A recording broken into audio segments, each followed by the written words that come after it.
Nightmare Residue, Episode 1, Beneath. Written, directed, and narrated by Patrick Logan. Voice modulation by 11 Labs. I don't remember the last time I went outside. Definitely not since Brady went missing. I just can't fathom the idea. And now that winter is coming, I doubt I'll leave before spring. Maybe not ever. It's not like I have to leave. John has made sure there's enough chopped firewood inside the cabin to last until spring. Food, on the other hand, is another matter. I run my hand across the wood that surrounds the thin, single-paned window. It's rough, and I hiss when I catch a splinter. A small dot of blood appears on the tip of my index finger, and I stick it in my mouth. I suck. The blood is thin, coppery, acrid on my tongue. Then I run it along the wood again. This is how I spend most of my time, just staring out the window, waiting for Brady to return. I still remember that day, even though it was more than a year ago now. I won't be gone long, Mom, just an hour. Brady was tying up his worn running shoes, and when I don't answer right away, he looks at me. It's not a good idea. You know what your dad says. There are bears out there, wolves, coyotes. Why don't you just sit down with me by the fire? We can play cards again. This is a reason, but it's not the only one. I can't tell him the real reason why he shouldn't go out. Someone might see him. Someone might realize that we're not the family who owns this house. I don't want to play cards with you. My face falls. Brady, noting this, finishes tying his shoes and then slips one arm around me. I love playing cards with you, Mom, I do.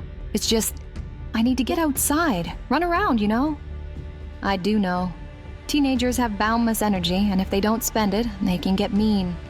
It's happened to Brady before. Like that time when he threw one of the good plates on the floor and smashed it. When I'd picked up the pieces, I cut myself pretty badly. Brady and I both sucked the blood that time. Why don't you just wait until your dad gets home?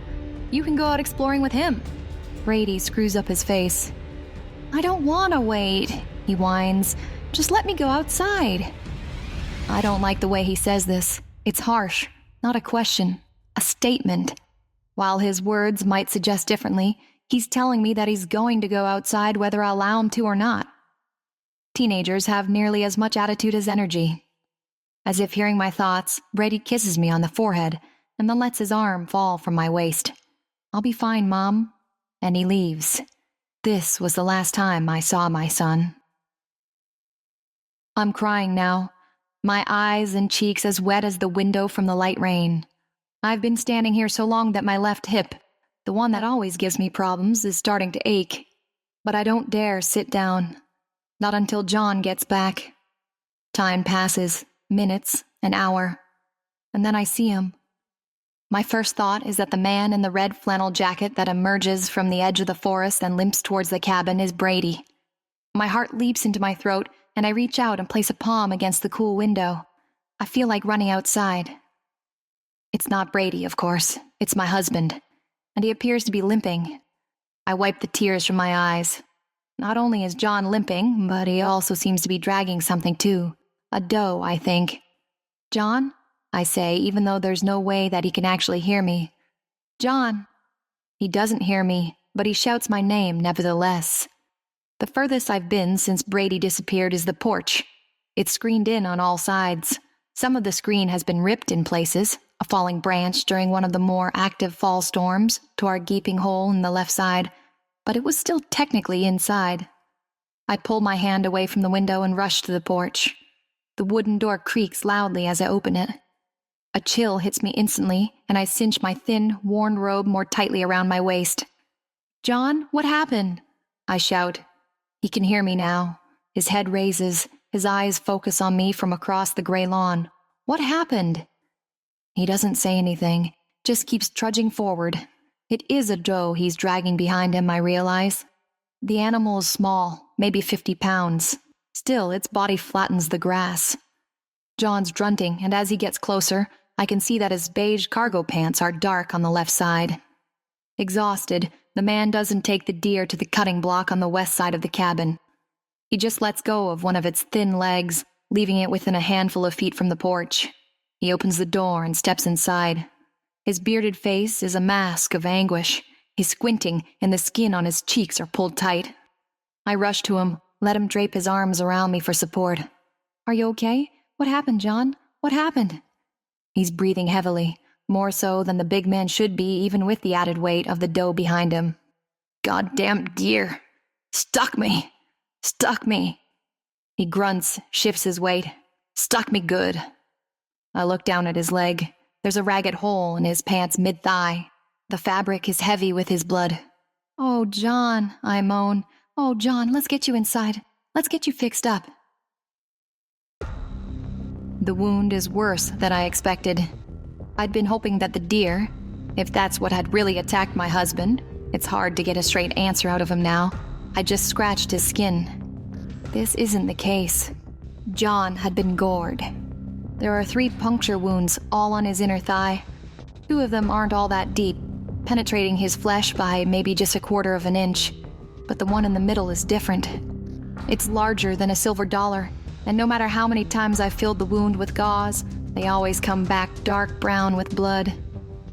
The bleeding has slowed, but I'm afraid that this is a result of John losing blood instead of it actually clotting. Once, when John had fallen asleep, I'd put my finger in the wound. It was oddly cool and moist, despite the blood that squelched out the sides. I made it to the second knuckle before he'd moaned, and I pulled back. It tasted sour.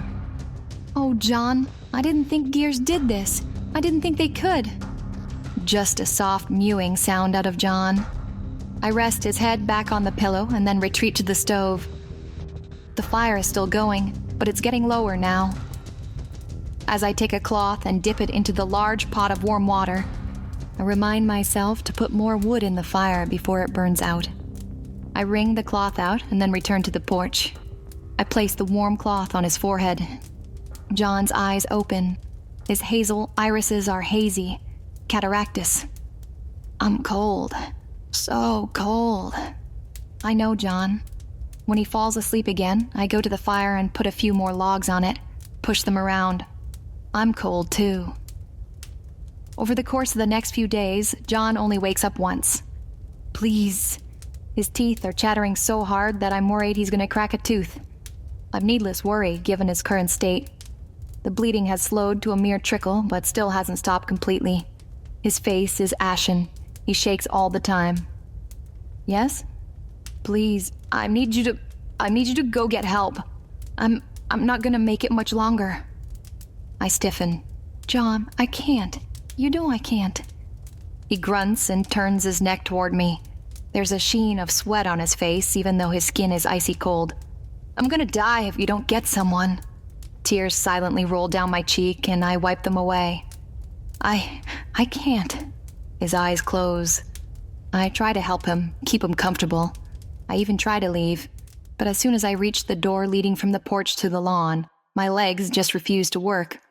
My arms are fine. I open the door, but I just can't walk.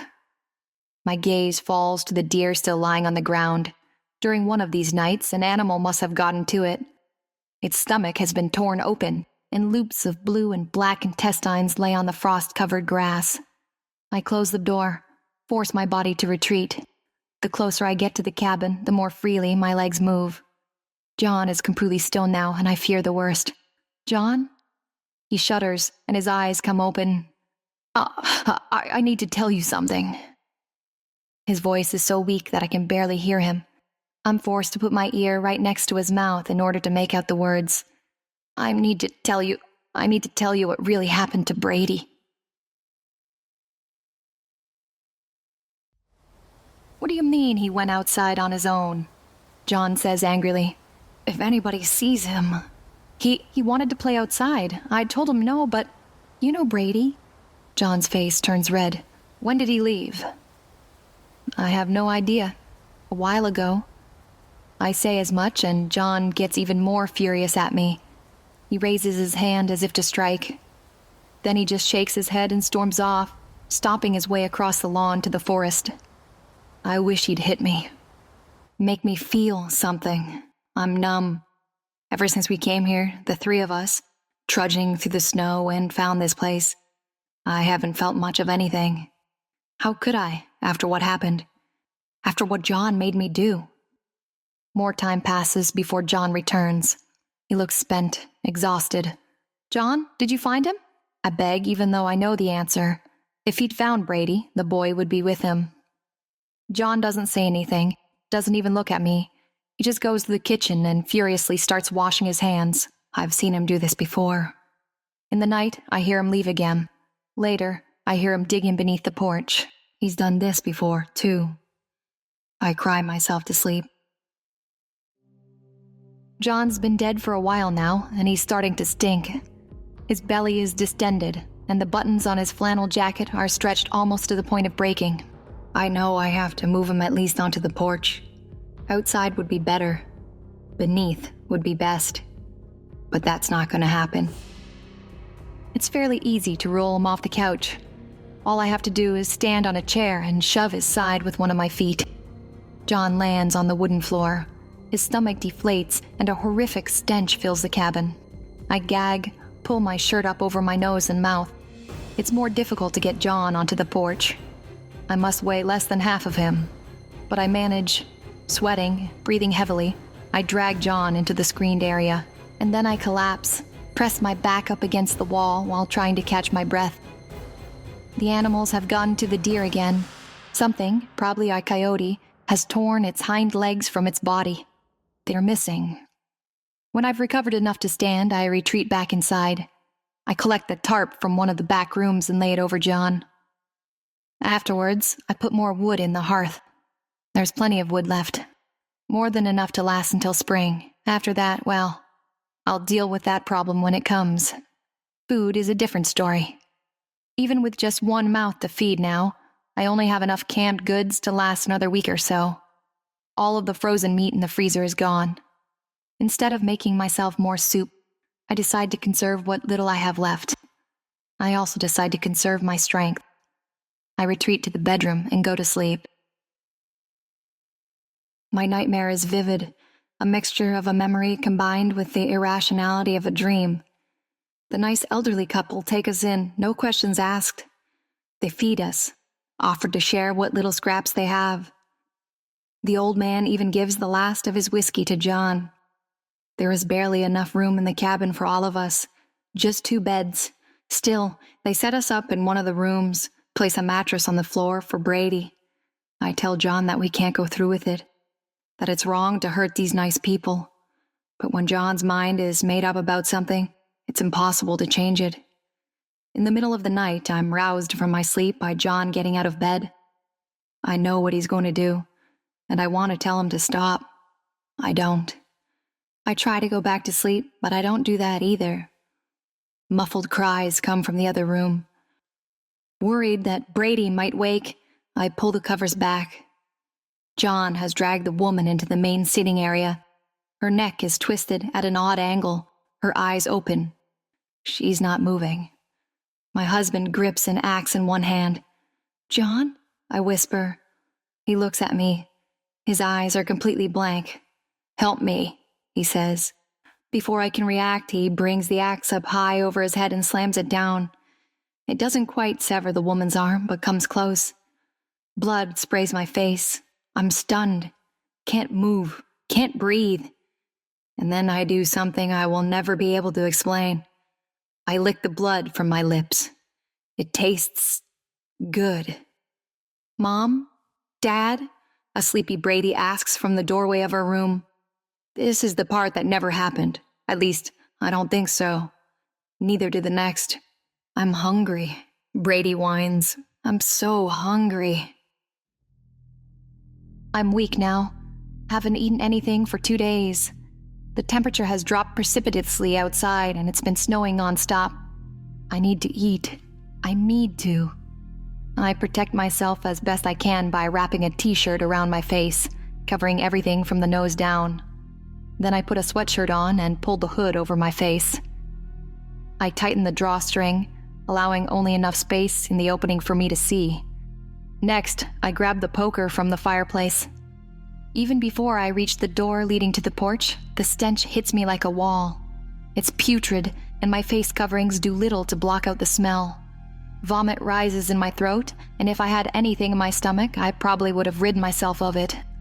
Gripping the fireplace poker tightly in my hand, I force myself to open the door. The only good thing about the cold is that there are no flies. If John had died in the summer, their thick, winged bodies would have been almost impenetrable. I don't want to look at the tarp I've used to cover my husband's body, but I can't help it.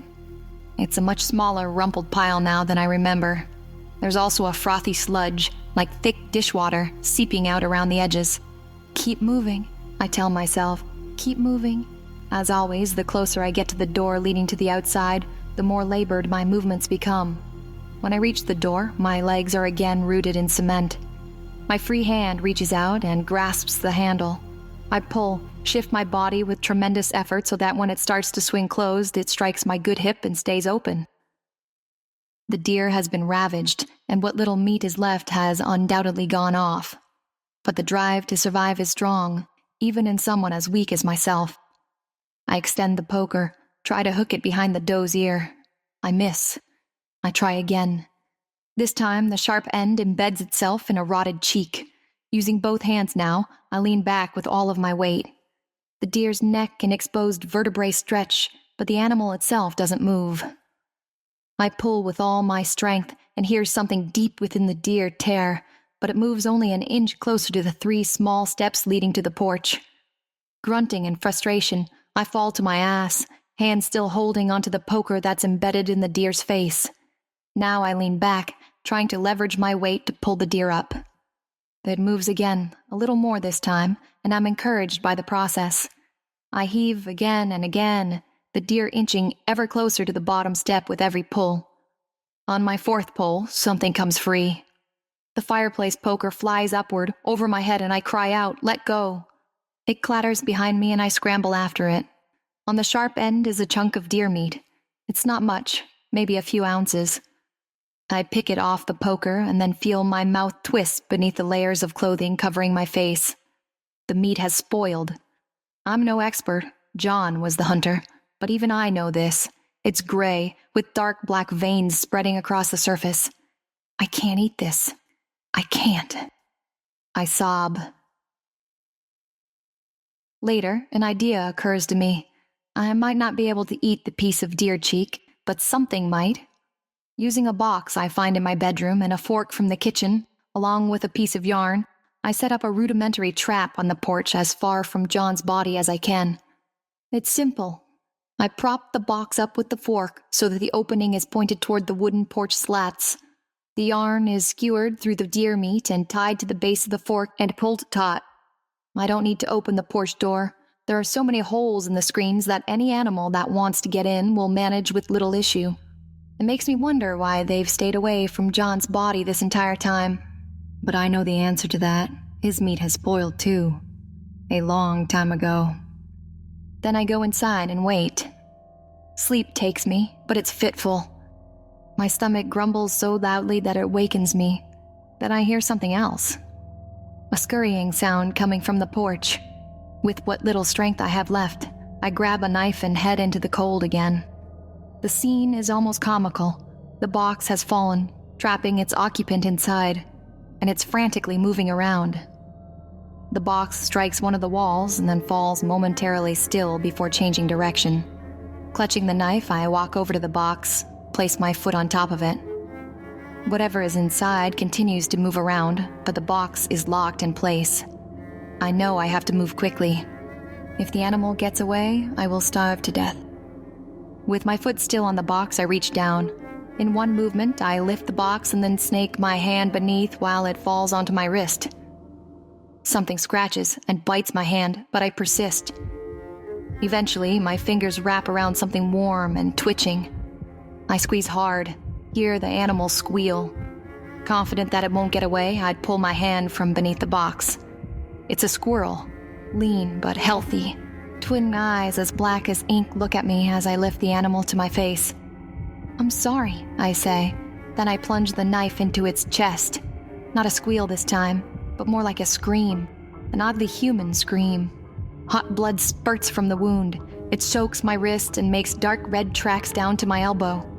I pull the knife out and stab the squirrel a second time, this time near the throat. There's more blood now, and it splashes through the gapped wooden slats at my feet. I hear something beneath the porch. Another animal, perhaps? I don't offer this much thought. I'm too tired and hungry to think. When the squirrel finally stops moving, I bring it to my mouth. I sink my teeth in, eat it raw. The idea of this is sickening, but the reality is that I need to eat. When the gamey meat hits my stomach, it goes straight to my brain. Not all of it, a voice warns me. John's voice, maybe. Save some. I do. Just enough to set up the trap again before crawling back into bed. Brady comes to me in my sleep. He sticks to the shadows. I want to see him, want to hold him, hug him, kiss him, but no matter what I do, I can never quite make out his features. More, he says. His voice is rougher, less refined than I remember, but a mother never forgets what their baby sounds like. More, Mom, I need more. 2 days later, I catch a fox. It's so big that the box can barely contain it. This time, I bleed the animal directly on the wooden porch. Blood seeps through the cracks. More movement from below, heavier movement, desperate. I eat. I sleep. No more animals come to the porch. I think that John's body is keeping them away. The stink has grown less pungent, but more of that sudsy liquid has oozed from beneath the tarp. I tried to move it, but there is no mass, just a thick liquid. Brady comes to me every night now, moaning, begging, weeping. There's a heavy sound coming from the porch. I'm so tired I can barely get out of bed, but the prospect of another animal is enough to fuel my movements. The problem, I realize as I slowly stumble to the porch, is that I haven't set up a trap. Desperate, the scraps of fox meat that I'd saved for this purpose have been too enticing to ignore. I'd eaten them. The knocking returns. I'm shocked to see a man standing outside the porch. He's wearing a beige uniform. He's fat, and his pock-marked cheeks are red from the cold. Ah, he says. I don't even know how to answer. The only person I'd spoken to in weeks is Brady. The man's eyes drift to the bloodstains on the wooden porch before landing on the tarp. If he'd shown up a week ago, he might have recognized the outline of a body. Not now. Now John is just a flattened pile of sludge. Funny that. How just a few weeks ago you could go from a living, breathing person to something that was devoid of any human characteristics whatsoever. The thought brings a wry smile to my lips. Thankfully, the smell is mostly gone, too. My name's Sheriff Donahue. I'm just going around, seeing if people are okay. People are not okay. John's not okay, neither is Brady. The people that used to live here are definitely not okay. I'm scared. Does the sheriff know that I'm not supposed to be here? Does he know the couple that owns this place? He looks over his shoulder. There are 6 inches of fresh snow on the ground. I'm not sure if that's enough to cover the dough or if whatever had ravaged it had finally taken away the rotten remains. Mind if I come in? Please, I say. My voice is meek. The sheriff hesitates. I don't mean to, interrupt. His gaze drifts to my body and I follow his eyes. I'm only wearing a thin robe and the cold has made my nipples rock hard. They're clearly visible through the cloth. You're not interrupting. Come in. I need to think fast. This could be a ruse. Sheriff Donahue smiles and he pulls open the door. I've been waiting for someone to come by. I undo the drawstring on my robe and slip the fabric from my bony shoulders. It puddles at my feet and I stand there, completely nude. Sheriff Donahue's eyes ravish me and he licks his greasy lips. I could see the front of his trousers tighten. Come, I say, and gesture seductively. The man stomps over the dark stains, roughly grabs the back of my head and wraps his gloved hand in my hair. I gasp. Let's go inside. He breathes huskily in my ear. Below the porch, I hear movement. No, here. Take me here, I beg. He pulls back, looks at me, confusion on his face. Right here. I need it. I don't, but Brady does. I pull Sheriff Donahue toward me, lock him in an aggressive kiss. rub my hand over the crotch of his pants. The sheriff struggles to undo his belt, so I help him as he ravages my neck with sloppy kisses. When I finally remove his pants and underwear, his cock springs forth. It's hard and wet. Grunting, he lowers me roughly to the ground. The hard wood bangs against my protruding spine, but the sheriff doesn't notice. He's too eager and, like me, although for very different reasons, desperate. He enters me and I cry out. It hurts. He's big and I'm dry and cold. Sheriff Donahue mistakes this response for pleasure and begins thrusting. As he does, I curl my body against him, reach down, fiddle with the gun attached to the holster on his belt. He's so engrossed with stabbing me with his prick that he doesn't even notice. I free the gun, flick off the safety like John taught me to do, and then I wait. It doesn't last long, 30 seconds, a minute, I'm not sure. When his panting intensifies and he starts to shudder, I press the barrel of the gun against his side.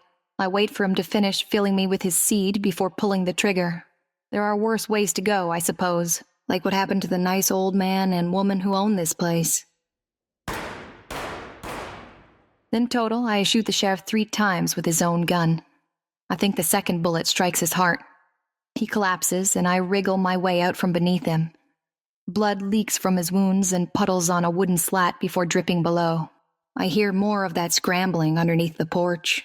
Flipping onto my stomach, I press my cheek against the wood, spread my single eye wide as I try to get a glimpse of the animal. It's impossible to make out much. It's just too dark. But I do catch glimpses, flashes. A lipless mouth, I think. A tongue. Yes, definitely a tongue. It's licking the boards as the blood pours into its mouth. I hear slurping. Moans of pleasure that rivaled those of Sheriff Donahue's final release. I'm starving, but I sleep soundly that night. Still, the dreams come. More, Brady moans. More, just a little more. But there is no more. I have no more bait, no way to catch another squirrel or fox, and the sheriff has been completely drained of blood. That morning, it's frigid inside the cabin. The wood is all gone and the fire in the hearth has extinguished. I don't know how this is possible. I was certain that the supply that John had stacked inside before he died was more than enough to last until spring. Despite the cold, I strip down to nothingness as I crawl out of bed. My nipples are erect, and the entirety of my flesh is covered in millions of goosebumps. More, Brady calls out. Not in my dream this time, not in my head, but in the real world. And it's coming from beneath. I recall what John whispered to me before he died. I killed him. I found Brady in the woods. He'd fallen, broken his ankle. I strangled him, left him there. That night I returned and collected his body. Then I buried him under the porch. John inhales sharply, moans in pain. He's telling the truth. I know this because he's killed before. He's still with us. Sometimes, at night, Brady calls out to me. I lie naked between the 2 corpses, the sheriff still relatively normal, putrefaction yet to set in, and the covered body of my husband flattened out. The clouds from yesterday are gone now, and I can make out a little more detail of what lies beneath the porch. A hunched form, red and glistening, muscle and sinew. It's huddled with its knees to its chest and its arms wrapped around its shins. The figure is rocking slightly.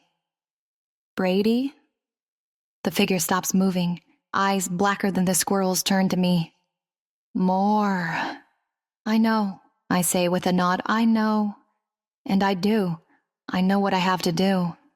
I pull my cheek away from the rough wood and extend my tongue. Slowly, I run it along the edge of one of the boards. It's rough and tastes like dried animal blood. Fox blood, I think. I continue to move my tongue across the surface, each lick more aggressive than the last. The blood is gone now. I only taste wood. This changes after the first large splinter pierces my tongue. I instinctively swallow the first little bit of blood, but then force myself to stop. I lick feverishly, and more blood starts to drip down below. My tongue is raw and chafed. Dozens of splinters have penetrated deep into my skin. The figure's movements are frantic now. It crawls through the dirt, cranes its neck upward, and then its tongue is suddenly touching mine. Gentle at first, then aggressive. It starts sucking on it, sucking the blood directly from the source. I moan, pull my tongue back, lick the wood harder, faster. More blood pouring out, filling my son's mouth. I can feel him getting stronger. Can see the muscle tissue covering his skull becoming thicker. When I gag and am forced to pull back on fear of choking, I get a good look at the creature below. It's my boy. It's Brady. A mother never forgets her child's voice, nor his face, no matter how little skin they might have covering their bones. Brady comes to me in the night, peels back my covers, revealing my naked body beneath, grabs my hand. It's sticky with blood, and his fibrous digits seem to bond with mine. Brady doesn't say anything. He doesn't have to. We walk in silence to the porch. Brady steps over the sheriff's body. His feet leave a sticky substance, red and thick, behind. My breathing becomes rapid as we reach the outer door. I expect my legs to stop moving, to feel that familiar sensation of my lower half shutting down. But it doesn't. It doesn't. Brady pulls open the door, and I step outside for the first time in over a year. The air is freezing on my cold skin, but it feels good. So good, like that first time I tasted blood. I stop, ankle deep in snow. Brady looks at me. His eyes are no longer completely black. They are still dark, but I can see flecks of gold in his irises. It'll be okay, Mom. I smile at my son, happy to finally have him back. I know, it's difficult to speak with my tongue ravaged as it is. And I do. I know something else too, and I rub my stomach absently. A mother can always sense these things. Because we'll be 3 soon. Brady will have a brother. And, like my eldest son, he too will enjoy the taste of blood. I think I'll call him John.